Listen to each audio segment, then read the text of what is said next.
La nostra azienda si occupa anche di arte, essendo noi divulgatori di volumi di Leonardo da Vinci, quindi la nostra clientela, praticamente tutti i musei dove ci sono delle opere di Leonardo in Italia sono dei nostri clienti.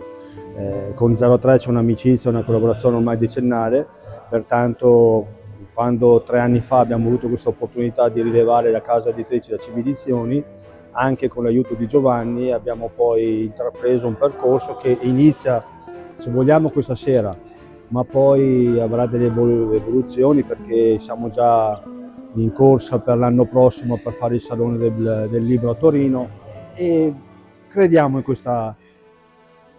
avventura.